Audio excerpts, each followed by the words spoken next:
அனைவருக்கும் வணக்கம். The power of now Eckhart டோலியோட புத்தகத்தை தொடர்ந்து சொல்லிட்டு இருக்கேன். சாப்டர் 9 முடிச்சாச்சு போன செஷன்ல.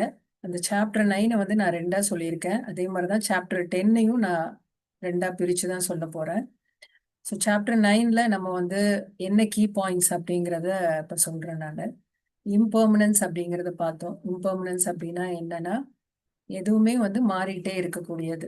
எல்லா விஷயங்களுமே நம்ம சுத்தி இருக்க விஷயங்கள், நமக்குள்ள இருக்கக்கூடிய மனநிலை, சூழல் எல்லாமே வந்து ஒரு தொடர்ச்சியான மாற்றத்துக்கு உள்ளானதுதான். கான்ஸ்டன்ட் ஃபிளெக்ஸ் அப்படின்னு புத்தரே இதை வந்து சொல்லியிருக்காரு. அதே சமயம் இன்பம் துன்பம் ரெண்டுமே ஒண்ணுதான் அப்படிங்கிறது. இன்னொன்னு, இந்த ரெண்டையும் தாண்டி நமக்குள்ள இருக்கக்கூடிய அந்த ஸ்டேட் ஆஃப் பீயிங், கடவுள் நம்ம சொல்றோம், சோல் அப்படின்னு சொல்றோம். ஸோ அதுக்கு நிறைய ஸ்டில்னஸ் அப்படின்னு ஒரு பேர் வச்சிருக்கோம். இந்த மாதிரி அதுக்கு நிறைய பேர் கொடுத்துருக்கோம். அதுதான் அந்த உண்மை, ட்ரூத். அதோட நம்ம வந்து கனெக்ட் ஆகிறது. ஸோ எப்பவுமே நாம வந்து அந்த உண்மையோட தொடர்புலயே, அந்த தொடர்ந்து நம்ம கனெக்ட் ஆகியே தான் இருக்கணும். அதை சுத்தி மேலோட்டமா அதுக்கு மேல இருக்கிற விஷயங்கள், நம்ம மைண்ட், நம்ம பாடி, இது எல்லாமே வந்து மாற்றத்திற்கு உள்ளானதுதான். அதாவது இது எல்லாமே ஒரு சைக்கிள்ல இருக்கக்கூடியது. பிறப்புனா இறப்புன்னு ஒண்ணு இருக்கும், இன்பம்னா துன்பம் அப்படின்னு இருக்கும், வளர்ச்சினா வீழ்ச்சின்னு ஒண்ணு இருக்கும். சோ நம்ம எல்லாருமே இந்த சைக்கிள்ல இருந்துகிட்டே தான் இருப்போம். சோ அதுல தொடர்ந்து ஒரு மாற்றம் அப்படிங்கிறது நடந்துகிட்டே தான் இருக்கும். சோ இதுதான் நம்ம வந்து அந்த இம்பர்மனன்ஸ் அப்படின்னு சொல்றோம். அடுத்தது கம்பேஷன் பத்தி பார்த்தோம். கம்பேஷன் அப்படிங்கிறது வந்து கருணை. அதுவுமே நம்ம கடவுளுக்கு சமமானது தான். ஸோ இந்த கருணை, இந்த கம்பேஷன் அப்படிங்கிறது பார்த்தீங்கன்னா அதுக்கு ரெண்டு முகங்கள் இருக்கு. ஒன்று வந்து நம்ம இந்த பிசிக்கல் பாடி மூலியமா இந்த உலகத்தோட பாண்ட் ஆயிருக்கும். இந்த உலகத்துல இருக்க எல்லா உயிரினங்களுக்கும் வந்து நமக்கும் ஒரு ஒத்துமை இருக்கு. அது என்னன்னா, எல்லாத்துக்குமே இந்த பிசிக்கல் பாடி அப்படின்னு இருக்கு இல்ல. அப்போ இந்த பிசிக்கல் பாடிங்கிறது வந்து ஒரு கட்டத்துல, அதாவது நம்ம வந்து வருஷங்கள் ஆக ஆக அது என்ன ஆயிடும், அழிஞ்சு போய் அதுக்கப்புறம் இறந்து போவோம்ல. அது வந்து எல்லா வித உயிரினங்களுக்குமே நடக்கும். அந்த வகையில நம்ம எல்லாத்துக்குள்ளயுமே அது இருக்கு அப்படிங்கிறாரு. சோ அதனால நம்ம எல்லாருமே வந்து ஒரு இந்த விஷயத்த பொறுத்த வரைக்கும் நம்ம எல்லாருமே ஒரு ஈக்குவாலிட்டி அப்படிங்கறதுல இருக்கோம். சோ அதனால வந்து இப்ப யாருக்காவது நீங்க உதவி செய்யணும் அப்படின்னு நினைச்சீங்கன்னா கூட, உங்களை விட அவங்க கம்மியானவங்க, உங்களை விட அவங்க கீழே இருக்காங்க அப்படின்னு ஒரு பாவ பரிதாபப்பட்டு நம்ம வந்து நம்ம உதவி செய்யக்கூடாது. ஒருத்தவங்களுக்கு வந்து ஒரு பிரெட் வேணும்னு கேக்குறாங்க, ரொம்ப பசிக்குது அப்படிங்கும் பொழுது இந்த பிரெட்டை நீங்க கொடுக்கும்போது அந்த பிரெட் வந்து ஒரு சிம்பிளா தான் இருக்கு. சோ நீங்க எப்படி கொடுக்கணும் அப்படின்னு பாத்தீங்கன்னா, உங்களுடைய அந்த ஸ்டேட் ஆஃப் பீயிங், அந்த உங்களுக்குள்ள இருக்கக்கூடிய அந்த கடவுள் தன்மையில இருந்து அந்த உதவியை நீங்க செய்யும் பொழுது, அங்க வந்து கிவ்வரும் இல்ல, ரிசீவரும் இல்ல. அங்க ஒண்ணுமே இல்லாத தன்மையில இருந்து நீங்க வந்து அந்த உதவியை செய்யணும் அப்படிங்கிறது. ஏன்னா அப்படி செய்யும் பொழுது நீங்க எதை பிரேக் பண்றீங்கன்னா, கர்மா ஆஃப் ஆக்ஷன், அதுக்கப்புறம் ரியாக்ஷன், அந்த இடத்துல வந்து உங்களுக்கு கர்மா உருவாகாம தடுக்கிறீங்க அப்படிங்கிறது தான். ஏன்னா இந்த கம்பேஷன் அப்படிங்கிறதுக்கு ரெண்டு முகம்ங்கிறத, ஒண்ணு இந்த பிசிக்கல் பாடி, இன்னொன்னு நமக்குள்ள இருக்கக்கூடிய அந்த எட்டர்னல் சோர்ஸ், அதுதான் அந்த கடவுள் தான் இல்லையா. இது ரெண்டும் தான் இந்த கம்பேஷனுடைய ரெண்டு நிலை அப்படிங்கிறது. சோ இந்த ரெண்டு நிலையும் இணைஞ்சு நம்ம அந்த உதவி அப்படிங்கிறத நம்ம செய்யணும். அதாவது நமக்குள்ள அந்த மகிழ்ச்சின்னு ஒண்ணு இருக்கு, இன்பம் துன்பம் அதெல்லாம் இருக்கு இல்லையா, அதெல்லாம் டிரான்ஸ்மியூட் ஆகி அந்த அமைதி நிலையில நம்ம அந்த உதவியை வந்து செய்யணும் அப்படிங்கிறது. சோ அந்த உண்மையான அமைதியை வந்து இந்த உலகத்துக்கு நம்ம கொடுக்கணும். அதுதான் நம்மளுடைய தலையாய கடமை அப்படிங்கிற மாதிரி இந்த சாப்டர் 9ல அவர் சொல்லி முடிச்சிருக்காரு. இப்போ அடுத்தது வந்து நம்ம பார்க்க போறது சரண்டர், சரணாகதி அடைதல். அதோடைய அர்த்தம் என்ன அப்படிங்கிறத இந்த சாப்டர்ல அவரு சொல்லியிருக்காரு.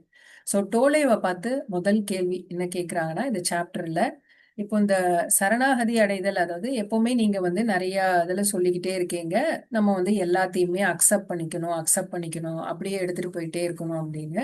சோ நம்ம அந்த மாதிரி இருந்துட்டே இருந்தோம்னா நம்ம இன்னுமே வந்து கற்காலத்திலேயே தானே இருந்திருப்போம். எந்தவித மாற்றமுமே, ஒரு வளர்ச்சிங்கிறதே நமக்குள்ள இருந்திருக்காதே.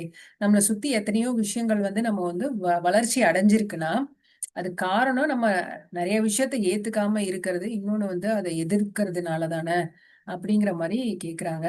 சோ அதுக்கு வந்து அவர் என்ன சொல்றாருன்னா, சரணாகதி அடைதல நிறைய பேர் வந்து தவறான ஒரு புரிதல் அப்படி வச்சிருக்காங்க, தப்பா எடுத்திருக்காங்க. அதுக்கான உண்மையான அர்த்தமே தெரியாம இருக்கு. சரணாகதி அடைதல், சரண்டர் அப்படிங்கிறது என்னன்னா, உங்களுக்கு ஒரு சூழல்ல இருந்து நீங்க உங்களுக்கு என்ன கிடைக்குது, என்ன மாதிரி விஷயம் உங்களுக்கு கிடைக்குது, என்ன கத்துக்கிறீங்க அப்படிங்கிறது தான் முக்கியங்கிறார். இன்னொன்னு, இது வந்து நம்ம அப்படியே விட்டு கொடுத்து போறது, தோத்து போறது, அதுக்கப்புறம் மத்தவங்கள விட நம்ம தாழ்வா நினைக்கிறது அப்படிங்கிறது ஒண்ணும் சரண்டர் கிடையாது. சரண்டர்னா நம்ம தோத்துட்டோம்னு அர்த்தம் இல்ல. நான் மட்டுமே விட்டு கொடுத்து போறேனே அப்படிங்கறதெல்லாம் கிடையவே கிடையாது. சோ இதுல ஜெயிக்கிறது, தோக்குறது அப்படிங்கிற அந்த விஷயமே சரணடைதல்ல வந்து வரவே வராது. சரணடைதல் அப்படிங்கிறது வந்து வெளியில கிடையாது. ஒரு மனுஷங்க கிட்ட சரணடைதல், அதாவது அவங்க சொல்ற பேச்செல்லாம் நம்ம கேட்டுக்கிட்டே இருக்கணும் அப்படிங்கறதெல்லாம் கிடையவே கிடையாது. இது என்னன்னா, உங்களுக்குள்ள எந்தவித எதிர்வினையுமே இல்லாம இருக்கிறது. அந்த எதிர்வினை அப்படிங்கிறது வந்து மனசளவுல நீங்க பாத்தீங்கன்னா, ஒரு நெகட்டிவான எண்ணங்கள், எதிர்மறையான எண்ணங்கள் உங்களுக்குள்ள நிறைய இருக்கலாம். இல்ல உணர்வுகள், மென்டல், இமோஷனல் நெகட்டிவிட்டின்னு சொல்றோம் இல்லையா? அதெல்லாம் இல்லாம இருந்து, அந்த நான் ரெசிஸ்டன்ஸ் ஸ்டேட்ல இருந்து, நம்ம ஒரு செயலை செய்யும் பொழுது, நம்ம அந்த சரணடைதல் அப்படிங்கறது அர்த்தம். அதாவது உங்களுக்குள்ள இருக்கக்கூடிய அந்த இருப்போட நீங்க முழுமையா கலந்துடுறது. சோ அப்படி முழுமையா நீங்க கலந்துட்டீங்கன்னு வச்சுக்கோங்க. அப்ப அங்க என்ன இருக்கும்? எண்ணம் இருக்காது, உணர்வு இருக்காது. அங்க வந்து மனம் அப்படிங்கறதே ஒண்ணு இல்லாத நிலைமையில அங்க என்ன இருக்கும்னு பாத்தீங்கன்னா, அமைதி மட்டும்தான் இருக்கும். சோ அதுதான் இந்த சரணடைதல் அப்படிங்கிறது. சோ இத வந்து நம்ம தெளிவா புரிஞ்சுக்கணும் அப்படிங்கிறாங்க. இன்னொன்னு வந்து நமக்கு எல்லா நேரத்திலயும் நம்ம சூழல் வந்து சரியாதான் போயிட்டு இருக்கோம் அப்படின்னு கிடையாது. நமக்கு சூழல் வந்து கொஞ்சம் தவறுதலா நடக்கும். எப்பவுமே வந்து கரெக்டாவே போயிட்டு இருக்காதுல்ல. அந்த மாதிரி தவறுதலான சூழல்ல இருந்தா கூட அப்பவுமே நீங்க வந்து இந்த சரணடைதல் அப்படிங்கிற அந்த நிலையில இருந்தீங்கன்னா அந்த சூழலால நீங்க பாதிப்படைய மாட்டீங்க. சோ அதனாலதான் வந்து இந்த சரண்டர் அப்படிங்கிறது வந்து ரொம்ப ரொம்ப முக்கியம். அது இருந்தாதான் நமக்கு வந்து அந்த பீஸ், இந்த சரணடைகிறது நமக்கு தெரியணும். சோ நம்ம அந்த மாதிரி சரண்டர் ஸ்டேட்ல இருக்கும் பொழுதுதான் நமக்கு வந்து அந்த லைஃபோட போக்குல நம்மனால வந்து போக முடியும். அதாவது வாழ்க்கைய முழுமையா நம்மனால வாழ முடியும் அப்படின்னு சொல்லியிருக்காரு. சோ இந்த சரண்டர் அப்படிங்கிறது எல்லாமே உங்களுக்கு உள்ளதான் நடக்குதே தவிர்த்து வெளியில நடக்கிறது கிடையாது. வெளியில நீங்க மாற்றத்தை கொண்டு வரணும் அப்படின்னா முதல்ல மாற்றத்தை நீங்க உங்களுக்கு உள்ள கொண்டு வர்றதுதான். அதாவது உங்களுடைய அந்த கான்சியஸ்னஸ், அந்த விழிப்பு நிலைன்னு சொல்றாங்க, அந்த விழிப்புணர்வுல நீங்க மாற்றத்தை கொண்டு வரணும் அப்படிங்கிறது தான் இங்க அவர் சொல்றாரு. இதுக்கு வந்து அவர் ஒரு நல்ல ஒரு உதாரணம் கொடுத்திருக்காரு. என்னன்னு பாத்தீங்கன்னா, இப்போ நீங்க நடந்து போயிட்டு இருக்கீங்க. அப்போ வந்து சேத்துல போய் மாட்டிக்கிறீங்க. சோ இந்த இடத்துல சேத்துல மாட்டிக்கணும்னா இங்க உடனே நீங்க சரணடைதலை ஃபாலோ பண்ணணும் அப்படிங்கும் பொழுது, ஓகே நான் சேத்துல மாட்டிக்கிட்டேன் அப்படியே இருக்கலாம் அப்படிங்கிறது ஒண்ணும் சரண்டர் கிடையாது. இல்ல ஓகே நம்ம வந்து சேத்துல மாட்டிக்கிட்டோம், ஓகே அது ஒண்ணும் தப்பு கிடையாது, சேத்துல மாட்டியிருக்கோம் அவ்வளவுதானே அப்படிங்கிறதும் கிடையாது.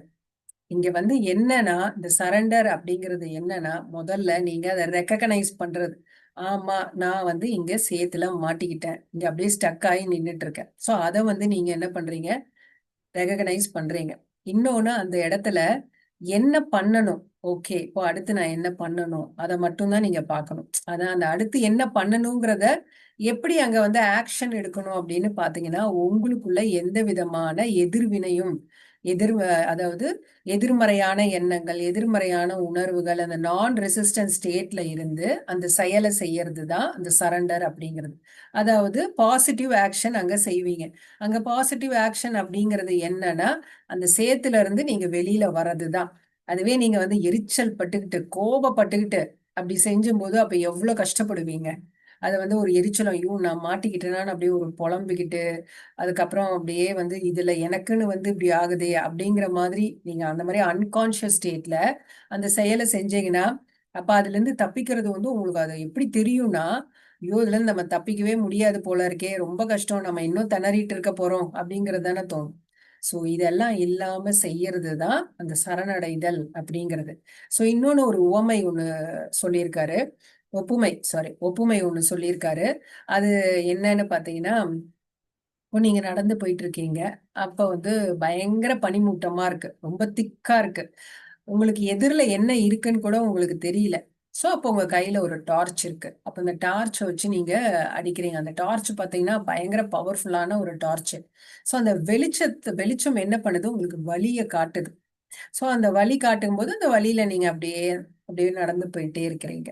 சோ இந்த இடத்துல பாத்தீங்கன்னா, இங்க அந்த ஃபாக்னு சொல்லக்கூடிய அந்த பனி மூட்டம் இருக்குல்ல, அதுதான் நம்மளுடைய வாழ்க்கை சூழல். சோ அந்த சூழல்ல என்னெல்லாம் இருக்கு அப்படின்னு பாத்தீங்கன்னா, கடந்த காலமும் இருக்கு, இற எதிர்காலமும் இருக்கு இல்லையா?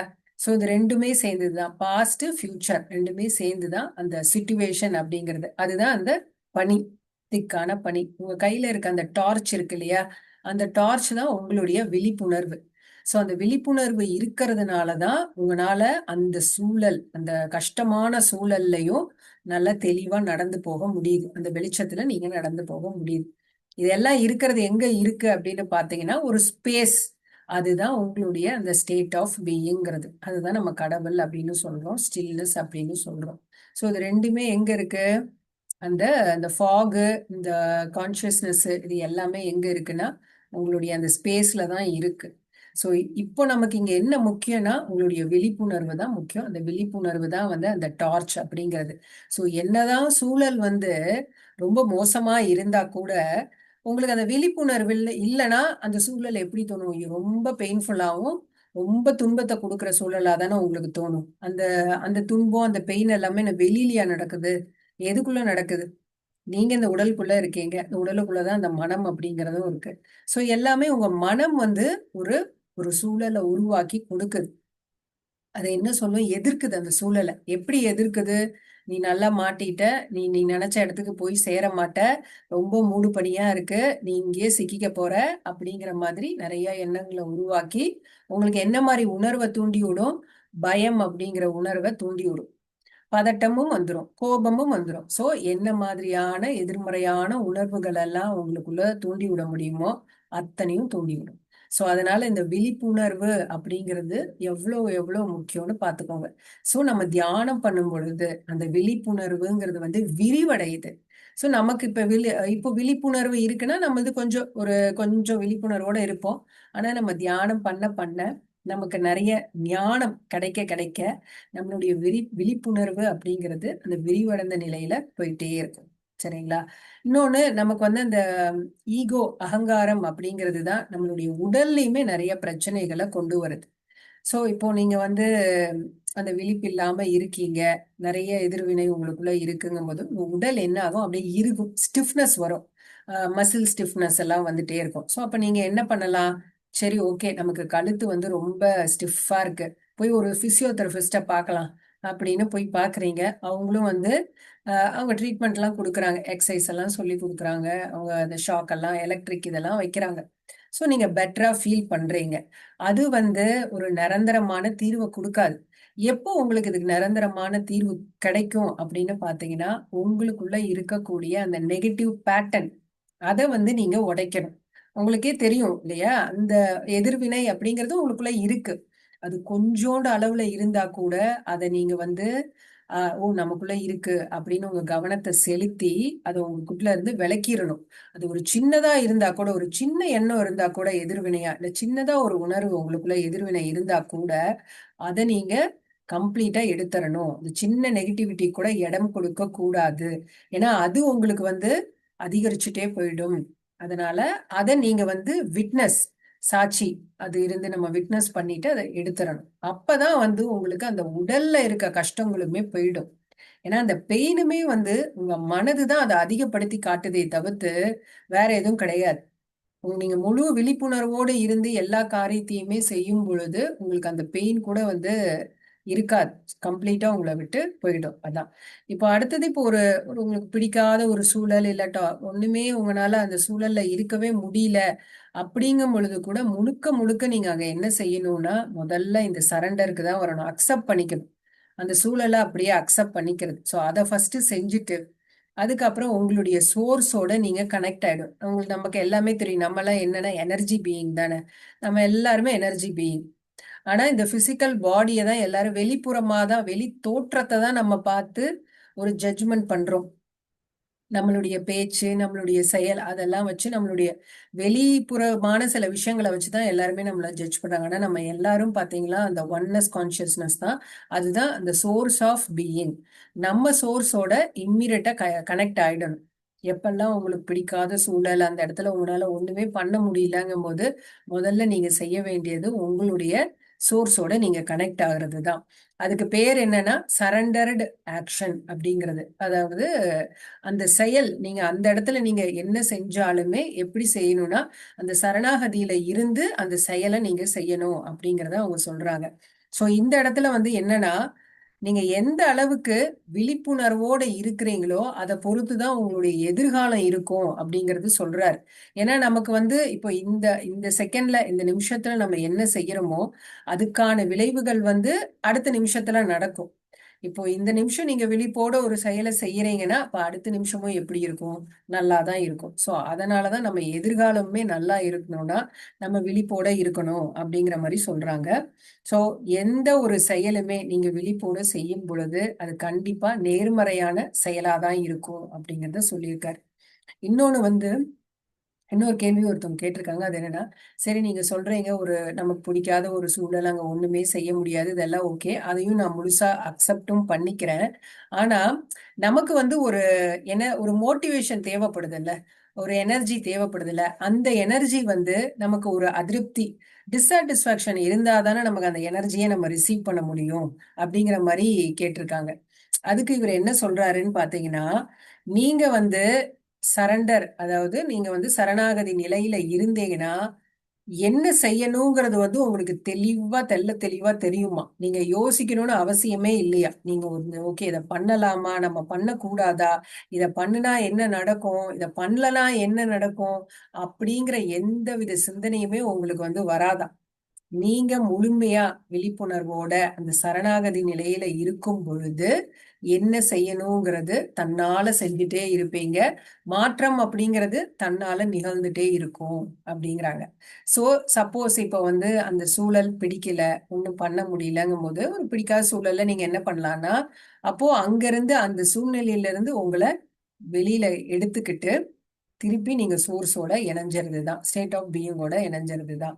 இல்ல உங்களால ஒண்ணுமே பண்ண முடியல, என்னால அதுவும் பண்ண முடியல அப்படிங்கும்போது ஆக்ஷன் எடுக்கிறது. சரி இந்த இடத்துல இந்த சூழ்நிலையில என்ன மாற்றத்தை நான் கொண்டு வர முடியும், இல்ல இந்த சூழ்நிலையை என்னால இம்ப்ரூவ் பண்ண முடியுமா, இல்ல இந்த சூழ்நிலையில இருந்து நான் விலகி போக முடியுமா அப்படிங்கிற மாதிரி நீங்க பார்க்கலாம். ஓகே இதெல்லாம் ஏதாவது ஒண்ணு உங்களால பண்ண முடியுது, இந்த சூழ்நிலையை என்னால மாத்த முடியும் அப்படின்னா அந்த ஆக்ஷனை நீங்க எடுங்க. ஆனா அந்த ஆக்ஷனை எடுக்கும் பொழுது நான் ரெசிஸ்டன்ஸ்ல இருந்து எடுக்கணும். இன்னொன்னு அந்த ஆக்ஷனை செய்யும் பொழுது ஒரு ஒரு செயலை செய்யும் போது கவனம் பூரா ஃபோக்கஸ் பூரா அந்த ஒரு செயல்ல மட்டும்தான் இருக்கணும். 100 விஷயத்த நீங்க வந்து மனசுல வச்சுட்டு அந்த ஆக்ஷன் செய்யும் பொழுது உங்களுக்குள்ள என்ன ஆகும்னா ஸ்ட்ரெஸ் வந்துடும். அப்போ உங்களுக்குள்ள வந்து நிறைய இந்த மென்டல் மூவிஸ் அப்படியே ஓடும். அதாவது மென்டல் மூவிஸ்னா நமக்குள்ள வந்து ஒரு மனசுக்குள்ளேயே பாத்தீங்கன்னா ஏதோ இந்த படம் ஓடுற மாதிரி நிறைய விஷயங்கள் வந்து ஓடிக்கிட்டே இருக்கும். ஏன்னா நீங்க என்ன பண்ணுவீங்க, அது பண்ணணும் இது பண்ணணும் அப்படிங்கிற மாதிரி நிறைய விஷயத்த வச்சுட்டு மைண்ட்ல வச்சுட்டு செய்யக்கூடாது. ஃபோக்கஸ் அப்படின்னு வந்துட்டோம்னா ஓகே இந்த சூழல்ல இது இந்த இந்த செயலை தான் நான் செய்ய போறேன்னா அந்த செயல்ல மட்டும்தான் உங்களுடைய முழு கவனமே இருக்கும். சோ அப்படி செய்யும் பொழுது கண்டிப்பா அந்த சுச்சுவேஷன்ல மாற்றத்தை கொண்டு வர முடியும். உங்களால அந்த சூழல் வந்து உங்களுக்கு ஒரு கஷ்டமான சூழலாவே தெரியாது. ஏன்னா நீங்க மாற்றத்தை கொண்டு வரீங்க இல்லையா? சோ அந்த மாதிரி இருக்கணும். ஆனா எப்பவுமே வந்து எதிர்வினைக்கு இடம் கொடுக்காம இருங்க. சோ அப்படி இடம் கொடுத்துட்டீங்கன்னா தான் அது கஷ்டமா இருக்கு அப்படிங்கிறது. இன்னொன்னு வந்து இந்த சரண்டரையும் வந்து ஆட்டிடியூடோட, அதாவது சில பேர் சொல்லுவாங்கல்ல நான் எதையுமே கண்டுக்க மாட்டேன்ப்பா அப்படிங்கிற மாதிரி சொல்லுவாங்க. எனக்கு ஒன்றும் பிரச்சனையே இல்லை, என்ன அது ஒன்றும் பண்ணாது அப்படிங்க, ஐ டோன்ட் கேர் அப்படிங்கிற மாதிரி சொல்லுவாங்கல்ல. சோ அது வந்து பொய்யான ஒரு தோற்றம் வெளிப்படுத்துறாங்க. அவங்க அது என்னன்னா ஒரு மாஸ்க் போட்டுட்டு அவங்க பேசுறாங்க. அவங்க அது வந்து உண்மை கிடையாது. ஏன்னு பாத்தீங்கன்னா உள்ளுக்குள்ள அவங்க நிறைய கஷ்டப்பட்டுட்டே தான் இருப்பாங்க. ஆனா வெளியில அவங்க பேச்சும் சரி, அவங்க தன்னை காட்டிக்கிறது எப்படின்னா ஐ டோன்ட் கேர் அப்படிங்கிற மாதிரி காட்டிப்பாங்க. பட் அது உண்மை கிடையாது. உள்ள வந்து அவங்களுக்கு நிறைய ரிசன்மெண்ட் இருந்துட்டே தான் இருக்கும். சோ அதனால நம்ம என்ன பண்ணணும்னா எப்ப நீங்க அந்த சரண்டர் அப்படிங்கிறது என்னன்னா உங்களுக்குள்ள வந்து அந்த உள்நோக்கி அந்த பயணிக்கிறது தான். சோ அந்த கடவுள் அப்படிங்கிற சொல்றோம் பாத்தீங்களா? சோ உங்க உள்நோக்கி நீங்க பயணிச்சு உங்களுடைய சோர்ஸோட கனெக்ட் பண்றதுதான் அந்த சரண்டர் அப்படிங்கிறது அவர் சொல்றாரு. இன்னொன்னு வந்து நம்ம எப்படி வந்து மைண்ட் எனர்ஜிய ஸ்பிரிச்சுவல் எனர்ஜியா கன்வெர்ட் பண்றது அப்படிங்கிறது தான். சோ இதுல அவர் என்ன சொல்லியிருக்காருன்னா உங்களுக்குள்ள வந்து நீங்க சரண்டர் சரண்டர் அப்படின்னு சொல்றீங்க, அதே மாதிரி உங்களுக்குள்ள வந்து நிறைய ரெசிஸ்டன்ஸ் எல்லாம் இருக்கு. நிறைய விஷயங்கள் இருக்கு. பட் எப்படி நீங்க வந்து சரண்டர் பண்ணுவீங்க, எப்படி சரண்டர் ஆகிறது அப்படிங்கிற மாதிரி ஒரு கேள்வியை கேட்குறாங்க இவங்க. ஸோ அதுக்கு இவர் என்ன பதில் சொல்றாருன்னா, நமக்குள்ள வந்து ஒரு ரெசிஸ்டன்ஸ் இருக்கு அப்படிங்கிறத முதல் வந்து அக்னாலேஜ் பண்ணிக்கணும். பண்ணிட்டு முதல்ல வந்து அந்த ரெசிஸ்டன்ஸ் வந்து எப்படி இருக்கு, அந்த எண்ணம் வந்து எப்படி இருக்குங்கிறத நீங்க பாருங்க. என்ன மாதிரி எல்லாம் எண்ணங்கள் வந்து உருவாகுது. உதாரணத்துக்கு ஒருத்தரை நீங்க பாக்குறீங்க, பார்த்தோன்னா அவங்கள வந்து நீங்க ஜட்ஜ் பண்றீங்க. ஐயோ இவரு வந்து வேற ஒரு மாதிரி இப்படி இருப்பாரோ அப்படி இருப்பாரோன்னு உங்க மனதுக்குள்ள வந்து அவரை பத்தி நிறைய எண்ணங்கள் ஓடுது. ஆனா அந்த எண்ணங்கள் எல்லாமே அவரை பத்தி நெகட்டிவா எதிர்மறையான எண்ணங்களா ஓடுது. அது உண்மையான உண்மை கிடையாது. அதே மாதிரி திடீர்னு பார்த்தா கொஞ்ச நாள் பழகுறீங்க, அதுக்கப்புறம் அவர் மேல உங்களுக்கு ஒரு வெறுப்பெல்லாம் வருது. சோ அப்போ ஒரு அந்த வெறுப்புணர்ச்சி, அப்புறம் கோபம், இதெல்லாம் வந்து எமோஷன் மூலியமா ஒரு எதிர்வினையும் நீங்க உருவாக்கிட்டே இருக்கிறீங்க. சோ இதுதான் வந்து அந்த ரெசிஸ்டன்ஸ் அப்படிங்கிறது. நீங்க என்ன பண்ணணும்னா வெறுமே விட்னஸ் பண்ணிக்கிட்டே வரணும். சோ இதை விட்னஸ் பண்ணி பண்ணி பண்ணி அதை வந்து நீங்க டிசால்வ் பண்றது. அதுல நீங்க கம்ப்ளீட்டா உங்களுக்குள்ள வந்து அந்த எண்ணமும் சரி அந்த உணர்வும் இல்லாம இருக்கிறது தான் இந்த சரண்டர் அப்படிங்கிறது. சோ இப்படிதான் நீங்க வந்து அந்த சரண்டரை பிராக்டிஸ் பண்றது. இதெல்லாம் நான் இப்ப சொன்னது என்னன்னா அந்த மாதிரி பிராக்டிஸ் பண்றது. சோ இப்படி பிராக்டிஸ் பண்ணும்போது உங்களுக்கு விழிப்புணர்வு அதிகரிக்கும். விழிப்புணர்வு அதிகரிச்சுன்னா உங்களுக்கு வந்து அந்த அன்ஹாப்பினஸ் அப்படிங்கிறது இருக்காது. அதாவது நெகட்டிவிட்டியும் உங்களுக்குள்ள இருக்காது. ஸோ நெகட்டிவிட்டியும் விழிப்புணர்வு ரெண்டுமே ஒரே நிமிஷத்துல ஒரே நேரத்துல இருக்குன்னா இருக்காது. எப்படி வந்து வெளிச்சம் இருக்கும் பொழுது இருட்டு உள்ள வர முடியுமா? வராது. வெளிச்சம் இருந்தா அங்க இருட்டால இருக்கவே முடியாது. சோ அதே மாதிரிதான் இந்த மாயை நீங்க சொல்லக்கூடியது எல்லாமே என்னன்னா நம்ம இருக்கோம் இல்லையா, நம்மளுடைய நிழல்ல வந்து நம்ம உண்மை அப்படின்னு நினைச்சிட்டு இருக்கிறது தான்.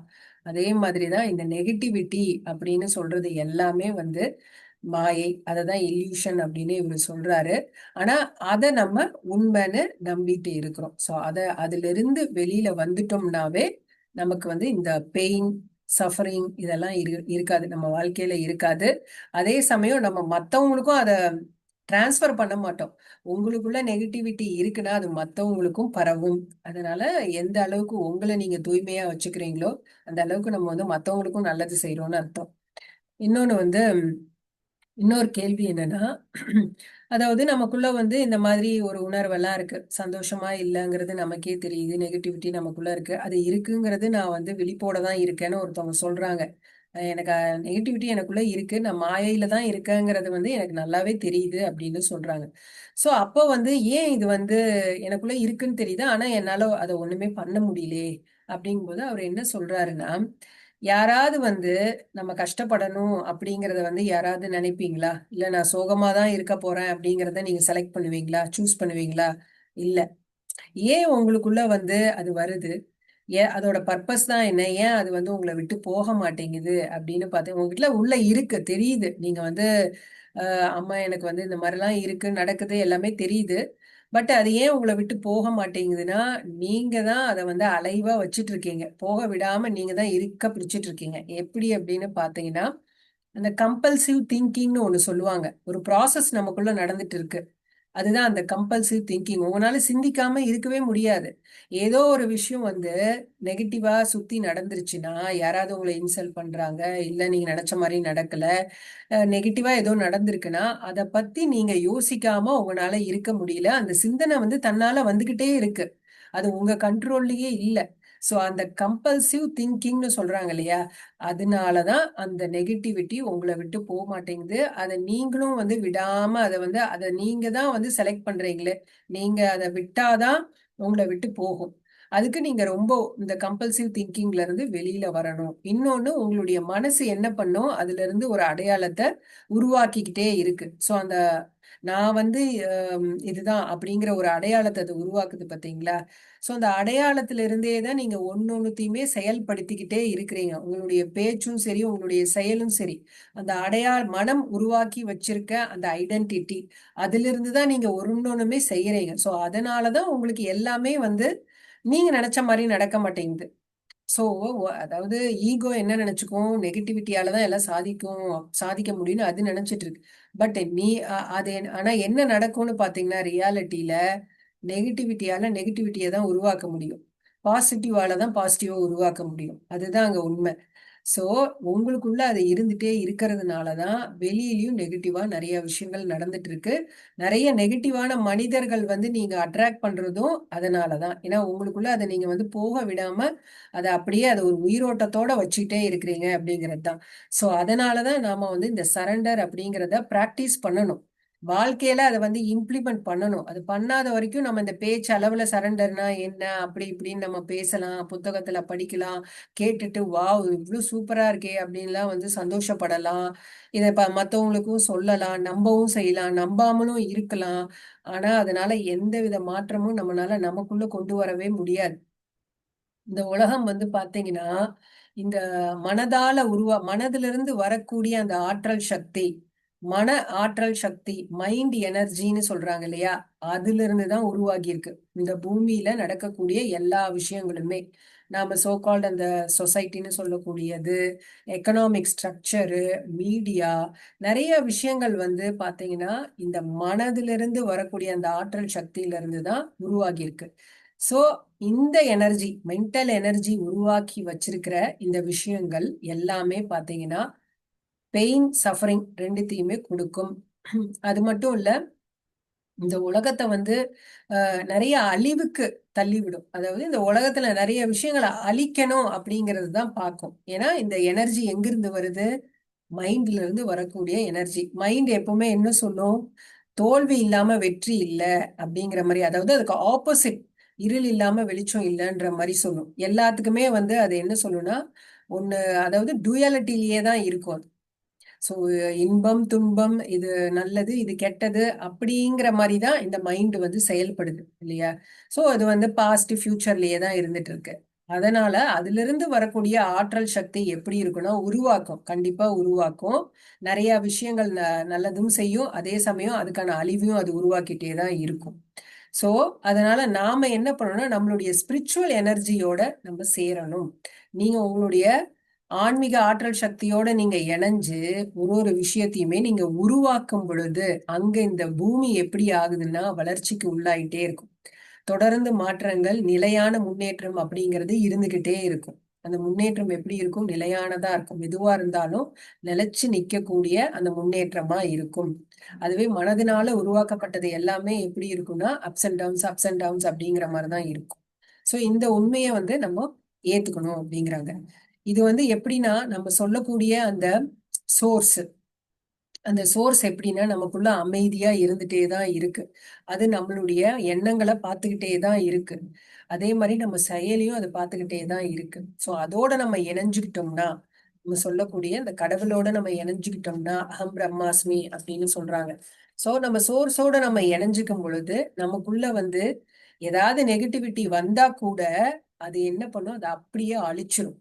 நம்மளுடைய சோர்ஸ், நம்ம அதுல இருந்து வரக்கூடிய அந்த ஸ்பிரிச்சுவல் எனர்ஜி என்ன பண்ணும்? நமக்குள்ள இருக்கக்கூடிய எல்லா எதிர்வினையுமே அழிச்சிரும்.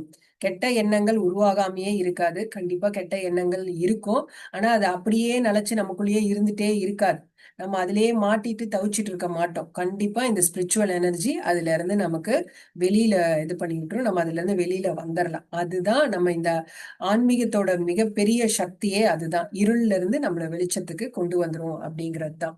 சோ நமக்குள்ள வந்து அப்படின்னு இருக்கும் பொழுது ஒரு ஷிஃப்ட் நடக்கும். உங்களுக்குள்ள அப்படியே பயங்கரமான ஒரு ஆற்றல் சக்தி உருவாகி அதை நீங்க வெளிப்படுத்தும் பொழுது அந்த சக்தி மத்தவங்களுக்கும் நீங்க கொடுப்பீங்க. அதுதான் அந்த கம்பேஷன்லயும் நான் சொன்னது. எப்போ உங்களை சோர்ஸோட நீங்க இணைஞ்சு அது ஒரு செயலை செய்யும் பொழுது அங்க நீங்க வந்து உங்களுக்கு பசின்னு வரும் பொழுது அங்க நீங்க உணவை மட்டும் நீங்க கொடுக்கல, உங்களுடைய அந்த எனர்ஜி, அந்த ஸ்பிரிச்சுவல் எனர்ஜியும் சேர்த்துதான் அவங்க கூட நீங்க பகிர்ந்துக்கிறீங்க. சோ அதுதான் அந்த உண்மையான முழுமையான உதவி அப்படிங்கிறது.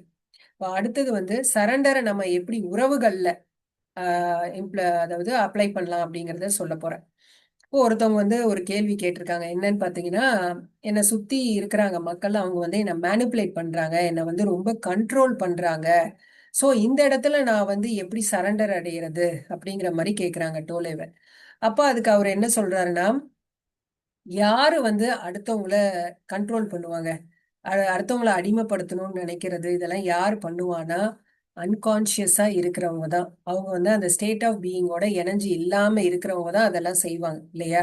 அவங்களால மட்டும்தான் அடுத்தவங்களுக்கு துன்பத்தை கொடுக்க முடியும், கண்ட்ரோல் பண்ண முடியும். அவங்கள வந்து டாக்ஸிக் பீப்புள் அப்படின்னுமே சொல்லுவாங்க. ஸோ இந்த மாதிரி இடத்துல நம்ம என்ன பண்ணலாம்னா, உங்களுக்கு வந்து அவங்க கண்ட்ரோல் பண்றாங்க அப்படிங்கிறது நல்லா தெரியுது.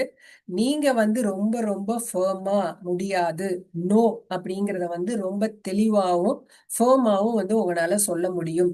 ஆனா அந்த நோ எங்கிருந்து வரும் அப்படின்னு பாத்தீங்கன்னா, எந்தவித எதிர்வினையும் உங்களுக்குள்ள இருக்கக்கூடாது.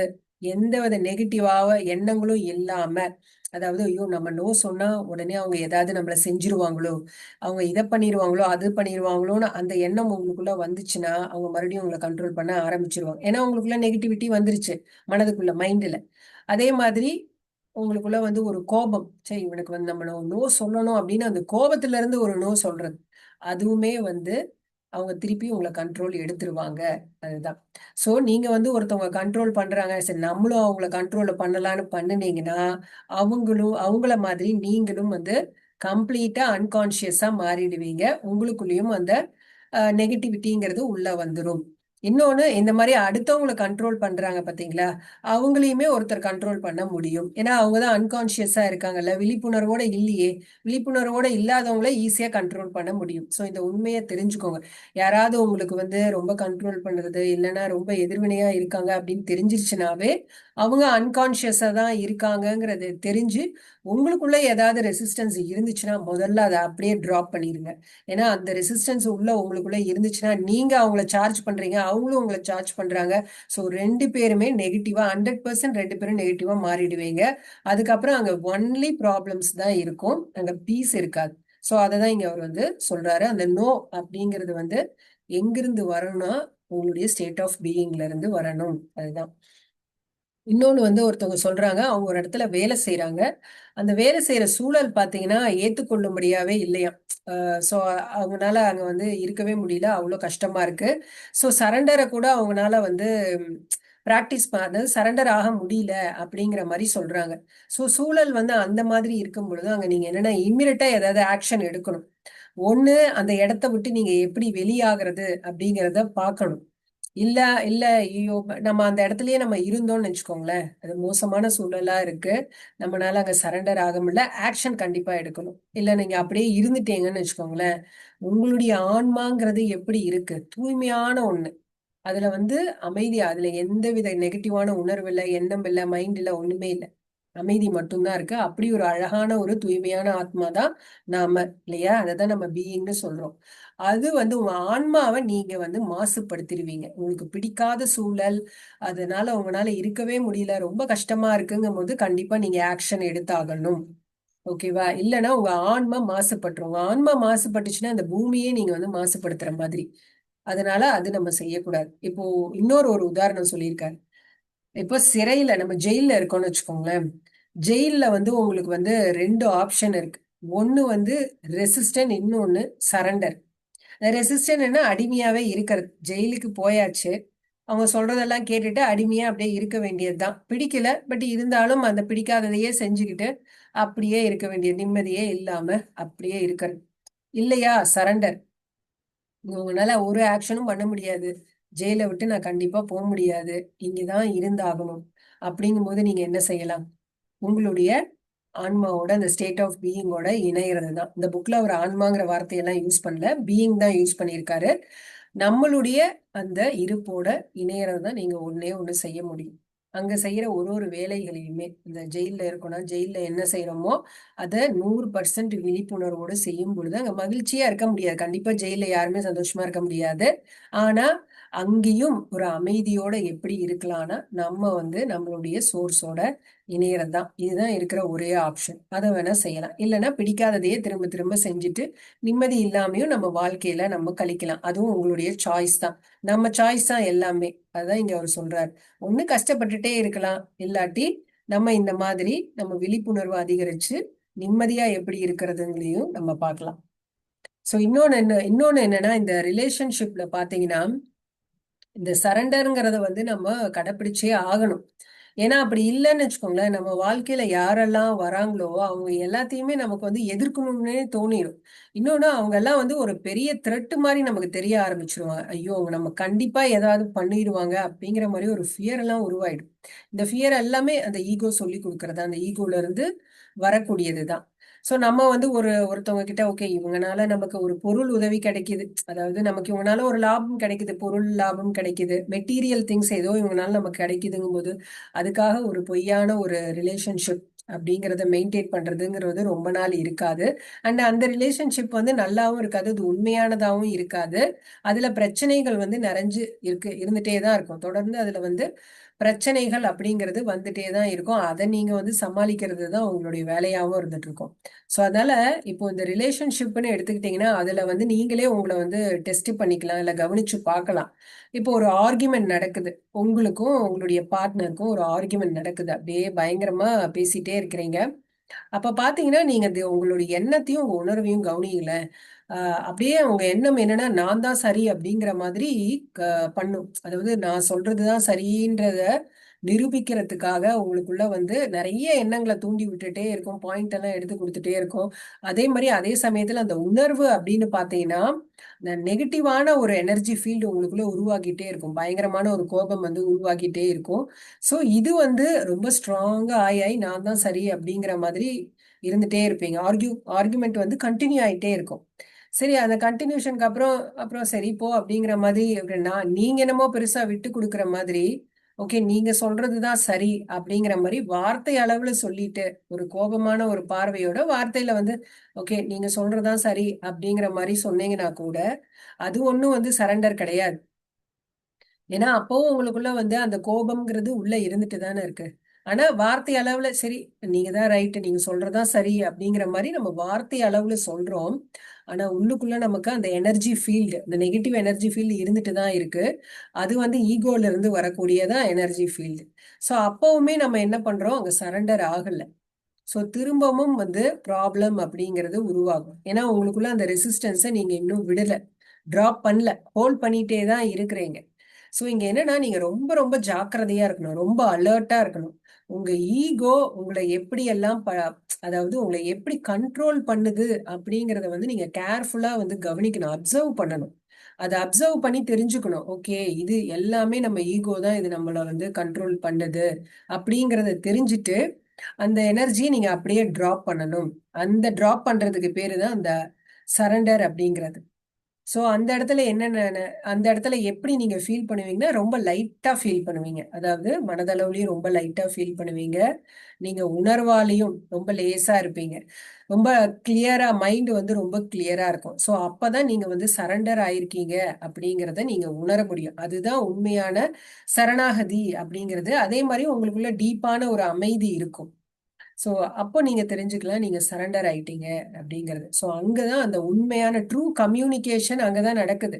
அதுக்கு முன்னாடி வந்து மாத்தி மாத்தி வந்து இந்த ஆர்குமெண்ட் அப்படிங்கிறது வந்து ஒரு கம்யூனிகேஷன் கிடையாது. அங்க வந்து அது மேலோட்டமான அது ஒரு சண்டை தான். அது நல்லா டீப்பா பார்த்தா அது நீங்க வந்து சண்டை போட்டுக்கிட்டே இருக்கிறீங்க. ஸோ ரெண்டு பேருடைய ஈகோ தான் வந்து அங்க கிளாஷ் ஆயிட்டே இருக்கு. ஸோ சரணாகதி அப்படிங்கிறது அந்த ஈகோ அப்படியே கம்ப்ளீட்டா டிசால்வ் ஆகுறது தான் முழுமையான அந்த அமைதியை வந்து நீங்க உணர்றதா. ஸோ இதோட இந்த சாப்டரை வந்து நான் என் பண்ணிக்கிறேன் மாஸ்டர். இதோட கண்டினியூட்டி நான் அடுத்த செஷன்ல சொல்றேன். Thank you masters.